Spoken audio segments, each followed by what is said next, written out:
और चलिए आगे बढ़ेंगे। बात अब कोलकाता कांड की करते हैं, जिसको लेकर सुप्रीम कोर्ट के कड़े डायरेक्टिव्स अब सामने आ गए हैं। जिस तरह से वहां पर वो घटना हुई है उसको लेकर कई प्रश्न थे और स्वतः संज्ञान लिया सुप्रीम कोर्ट ने, जिसके बाद दिशा निर्देश भी सुप्रीम कोर्ट की तरफ से जारी किए गए हैं। ये बड़ी खबर आपको बता रहे हैं, सुप्रीम कोर्ट ने आदेश दे दिया है। जिस तरह से ये पूरा मामला निर्भया जैसे ही घटना कोलकाता में हुई है उसको लेकर अब डॉक्टर्स को सीआईएसएफ सुरक्षा देगी। ये बहुत बड़ी खबर है। नेशनल टास्क फोर्स का गठन करने की भी बात कही गई है। कई फैसले जो जरूरी थे डॉक्टर्स के लिए, जिसके लिए डॉक्टर सड़कों पर उतरे थे, उसको लेकर सुप्रीम कोर्ट बहुत मुखर और बहुत कड़ा रुख अख्तियार किए हुए हैं। हॉस्टल की, डॉक्टर्स के जो हॉस्टल है उसकी सुरक्षा भी सीआईएसएफ करेगी। ये बड़ी खबर इस वक्त की हम बता रहे हैं और अपने आप में ये एक तरह के फैसले जिनकी शायद जरूरत थी। कोलकाता रेप मामले पर सुप्रीम कोर्ट ने यह आदेश दे दिया है कि सीआईएसएफ सुरक्षा देगी, इसकी सिफारिश कर दी गई। और इस वक्त हमारे साथ दो मेहमान भी जुड़ चुके हैं। हमारे साथ फेलिक्स हॉस्पिटल के chairperson D K Gupta, doctor D K Gupta जुड़े हुए हैं और रूपा गांगुली हमारे साथ जुड़ चुकी हैं, बीजेपी के नेता। रूपा जी, सबसे पहले आपसे समझना चाहती हूँ, इस पूरे मामले में जिस तरह से राज्य सरकार का रोल रहा, सुप्रीम कोर्ट ने कड़ी फटकार लगाई है। आपको लगता है इसके बाद बंगाल की सरकार सुधरेगी और जो माहौल बना है इसमें बदलाव होगा, एक कड़ा एक्शन लिया जाएगा? पश्चिम बंगाल में ऐसे घटना घटती है सालों से, लेकिन इस बार लोगों की धैर्य टूट चुका है। जहां आंदोलन कर रहे हैं बच्चे, वो डॉक्टर जिनको जो मारे गए हैं, अभया कितनी बुरी तरह से मारे गए हैं वहां पे, और उसके बाद उनको उनके घर पे लोग फोन करके बोल दिया है हॉस्पिटल अर्जीकोट से कि वो आत्महत्या है, सुसाइड है। जहां बदन बिखरे हुए, टूटे हुए, चारों तरफ से बदन में खरोच है और इतनी बुरी तरह से रेप है, उसके बाद ऐसा कहा गया है। उसके बाद एक एक करके वहां पे तोड़ फोड़, ताकि पूरे जो भी एविडेंसेस है उसको निकाल दिया जाए। तो आज हम बहुत थोड़ा सा हमको शांति मिल रही है कि सुप्रीम कोर्ट ने सो मोटो केस लिए हैं और आज जो डिसीजन हुआ है कि नेशनल टास्क फोर्स गठन कर सकते हैं और ये पूरा इलाका जो है वो सीआईएसएफ देखभाल करेंगे, ताकि फिर से कोई और तोड़फोड़ करके और कोई एविडेंस लॉस का कोई चांस न रहे। सीबीआई का पूरी तरह से जांच की मदद अगर ममता बनर्जी करना चाहती थी तो कर सकती थी। उनके लोगों ने तोड़फोड़ करवाया। वो होम मिनिस्टर है, वो हेल्थ मिनिस्टर है, वो चीफ मिनिस्टर है। उनके लोगों ने सब कुछ कराया और अगर वो कहना चाह रही है कि उसको कुछ नहीं पता तो ये बेकार बात करे, तो वो अपने गद्दी से छोड़ दे, निकल जाए गद्दी से। वो मान ले कि उनसे कुछ नहीं होगा। सीआईएसएफ की जरूरत है, मुझे तो कहना है कि पूरे राज्य को जरूरत है, लेकिन फिलहाल इतना सुप्रीम कोर्ट ने हमारी मदद की है कि एटलीस्ट जो डॉक्टर्स प्रोटेस्ट कर रहे हैं उनका सुरक्षा मिल जाए, जो लोग प्रोटेस्ट कर रहे हैं उनका सुरक्षा मिल जाए।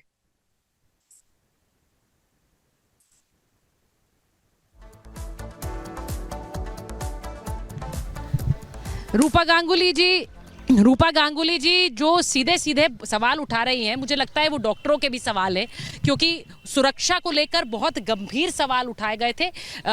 डॉक्टर डीके गुप्ता हमारे साथ जुड़े हुए हैं फेलिक्स हॉस्पिटल से।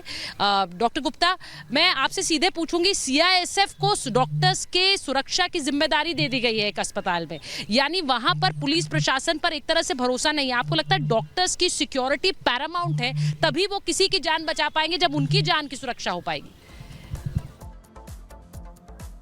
देखिए, आप बिल्कुल ठीक कह रहे हैं। कहीं ना कहीं जो डॉक्टर्स की सुरक्षा है वो कई दशकों से कंप्रोमाइज होती रही है। बहुत सारे इंसिडेंट्स होते रहते हैं। डॉक्टर ऑलरेडी स्ट्रेस में काम करते हैं, इमरजेंसी में काम करते हैं और double duty, triple shift, 4 time shift चल रही होती है लगातार काम करने में, और उसके बावजूद उनको कोई सुरक्षा में बहुत सारे इंसिडेंट ऐसे होते हैं कि मारपीट होती है, मर्डर्स होते हैं, रेप होते हैं। तो इस तरह की चीजें कहीं ना कहीं ये हमारे देश को दर्शाती है कि अभी भी जो डॉक्टर जो दूसरों की जान बचाता है वो कितना असुरक्षित महसूस कर रहा है। तो कहीं ना कहीं जैसे जितने भी बड़े हाई सिक्योरिटी जोन्स होते हैं, चाहे एयरपोर्ट हो या कुछ बड़े सेंट्रल गवर्नमेंट के हाई सिक्योरिटी एरियाज होते हैं जहाँ पे सीआईएसएफ जो सिक्योरिटी करता है, तो कहीं ना कहीं मुझे लग रहा है कि डॉक्टर्स को भी लग रहा है, वहाँ पे वेस्ट बंगाल की जनता को लग रहा है कि कहीं ना कहीं डॉक्टर असुरक्षित महसूस कर रहे हैं। वहाँ पे जो अटेंडेंट है उनके लिए भी सुरक्षा की भावना नहीं होगी, इसीलिए शायद सीआईएसएफ का वहाँ पे डिप्लॉयमेंट किया गया है। और दूसरी बात, एक बहुत अच्छी बात जो खबर आई है कि सुप्रीम सुप्रीम कोर्ट ने बोला है कि नेशनल टास्क फोर्स का गठन होना चाहिए और उसके मेंबर्स उन्होंने डिक्लेयर कर दिए हैं। कहीं ना कहीं बहुत बड़ा कदम है जो आज तक हम लोग मांग करते रहे कि डॉक्टर की सुरक्षा के लिए कोई बड़ा कदम या बड़ा कोई टास्क फोर्स बनाना चाहिए। उसमें उन्होंने ये भी क्राइटेरिया डिफाइन कर दिए कि क्या काम करेगा एनटीएफ। इसका काम ये रहेगा कि जितने भी एरिया मेडिकल इंस्टीट्यूट्स हैं जहाँ पे मेडिकल प्रोफेशनल्स काम कर रहे हैं, चाहे वो डॉक्टर्स हैं, नर्सेस हैं, पैरामेडिकल स्टाफ, उन सबके अगेंस्ट जो वायलेंस होते हैं उनको कैसे प्रिवेंट करा जाए, प्रिवेंटिव मेजर्स क्या लेने चाहिए, इसके अलावा उनकी security with in hospital premises कैसे करनी चाहिए। डॉक्टर गुप्ता, आज मुझे लगता है सुप्रीम कोर्ट एक तरह से पूरी तैयारी के साथ आया था। अगर रूपा जी आप मुझे सुन रही हैं, सुप्रीम कोर्ट ने न सिर्फ कॉग्निसेंस लिया है बल्कि वो एक प्लान के साथ आज आए थे, क्योंकि उन्होंने सवाल भी पूछे, उन्होंने एक टास्क फोर्स का गठन करके तैयार रखा हुआ था, जिन्हें कहा गया है कि 3 हफ्ते के अंदर अब आप एक अंतरिम रिपोर्ट दीजिए। यानी कोर्ट इसमें कॉग्निसेंस ले रहा था और बहुत हद तक शायद जिस तरह की तस्वीरें चल रही थी, उपद्रवी कैसे पहुंच गए अस्पताल में, क्राइम सीन टैम्पर कर दिया, इन सब पर एक नाराजगी भी दिखी सीजीआई के वक्तव्य में।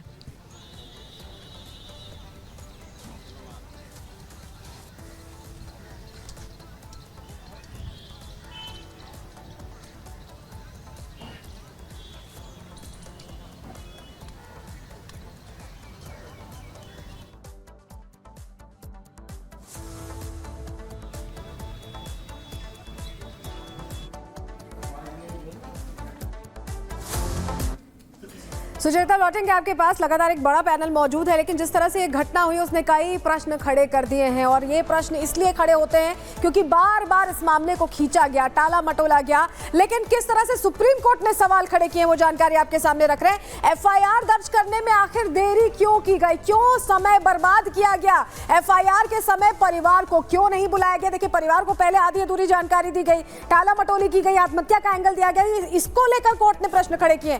परिवार को देरी से जानकारी क्यों दी, ये प्रश्न किया गया। पीड़िता की पहचान आखिर उजागर क्यों हुई, क्योंकि बहुत क्लियर डायरेक्टिव है कि पहचान उजागर नहीं की जा सकती है। क्राइम सीन सुरक्षित क्यों नहीं किया गया, जो प्रश्न लगातार मीडिया भी, रिपब्लिक भारत भी पूछता रहा है कि वहां कंस्ट्रक्शन अलाउ कैसे किया गया, जबकि उसे सील रखना चाहिए था, साक्ष्यों को वहां सुरक्षित रखना चाहिए था, क्योंकि फोरेंसिक टीम पहुंचती और तमाम चीजों को खंगालती। और यह सवाल सुप्रीम कोर्ट ने भी पूछा है कि आखिर क्राइम सीन को सुरक्षित क्यों नहीं किया गया। 10 मीटर की दूरी पर देखिए, अस्पताल के अंदर कंस्ट्रक्शन चल रहा था, किसकी इजाजत से कंस्ट्रक्शन चलता रहा, और उसके बाद जब सवाल पूछे गए तब कंस्ट्रक्शन को बंद किया गया। तब तक काफी कुछ बदल चुका था। जो रात की घटना हुई थी, जहां कुछ उपद्रवी अंदर भी घुस गए थे, तोड़फोड़ की थी, तो एक तरह से जो तमाम साक्ष्य थे, जब सीबीआई ने जांच शुरू की तो उन्हें कहीं ना कहीं हटाने की, दबाने की कोशिश की गई, ऐसा लगता है। और सुप्रीम कोर्ट ने इसको लेकर ही प्रश्न खड़े किए, क्योंकि ये पूरा मामला एक तरह से बार बार चीजों को बदलने का रहा है। सरकार की तरफ से भी एफआईआर में भी देरी की गई, पुलिस की तरफ से भी कई बार बातें बदली गई, तो इसको लेकर प्रश्न खड़े होते रहे। और कोर्ट ने अब बहुत क्लियर डायरेक्टिव दे दिया है इस पूरे मामले में। देखिए, इस पूरे घटनाक्रम में जब सीबीआई जांच भी होती है तो भी कलकत्ता हाईकोर्ट के इंटरवीन करने की बात होती है। जबलपुर हाईकोर्ट भी प्रश्न करता है कि आखिर इस तरह से जो प्रदर्शन चल रहा है उससे जो लोग हैं उन्हें परेशानी हो रही है, लेकिन मांगों को जायज बताता है। डॉक्टर्स की जो मांगे थी, जिसको लेकर वो सड़कों पर उतरे थे, उन मांगों को जायज बताता है। अस्पताल के अंदर भीड़ कैसे घुसी, ये प्रश्न भी पूछा गया, क्योंकि भीड़ के घुसने के बाद वहां तोड़फोड़ हुई थी। प्रिंसिपल को क्यों ज्वाइन कराया गया, जैसे इस्तीफा होता है तुरंत पोस्टिंग हो जाती है, आखिर क्यों ऐसा होता है। ये तमाम सवाल हैं जिसकी तह तक जाने की कोशिश की गई है कोर्ट की तरफ से। और आज एक बात और स्पष्ट हो गई कि तृणमूल कांग्रेस की सरकार तो पूरी निर्लज्जता के साथ अपराधियों को संरक्षण और पोषण देने में तो लगी हुई है, परंतु इंडी गठबंधन का किरदार भी साफ हो गया। मैं देश की जनता के सामने यह बात रखना चाहता हूं कि आज तृणमूल कांग्रेस सरकार का वकील कौन है? श्री कपिल सिब्बल वकील हैं पश्चिम बंगाल सरकार के, सांसद हैं उत्तर प्रदेश की समाजवादी पार्टी के समर्थन से, और पूर्व मंत्री हैं कांग्रेस सरकार के। अब कोई किसी प्रकार का किंतु परंतु नहीं है कि ये सब एक दूसरे के अपराधों के संरक्षण के लिए खड़े हैं, और ये वही लोग हैं जो हर अलगाववादी के पक्ष में कोर्ट में खड़े होते थे, आतंकवादी तक के पक्ष में कोर्ट में खड़े होते थे, आज एक बार फिर दुर्दांत अपराधी के पक्ष में कोर्ट में खड़े हैं।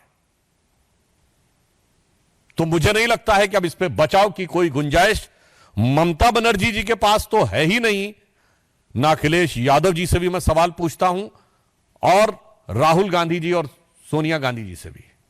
क्यों? आप ही के वो वकील हैं ना, तो आज जाके उसका बचाव कर रहे हैं। इससे बहुत साफ है कि इनके मन में किस प्रकार की संवेदनहीनता है। दूसरा पक्ष, सबूतों को नष्ट करने के बहुत गंभीर विषय आए।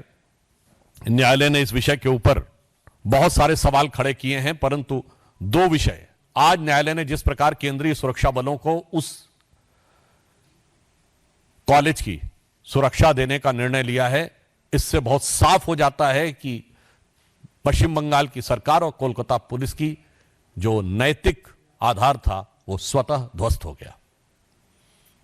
दूसरा, जो एक नया पक्ष प्रकाश में आया है कि पीड़िता अपनी डायरी लिखती थी और वो अपने पिताजी से उसको साझा करती थी और उसके बहुत से पन्ने और उस दिन के पन्ने गायब हैं। सबूतों की तो ऐसी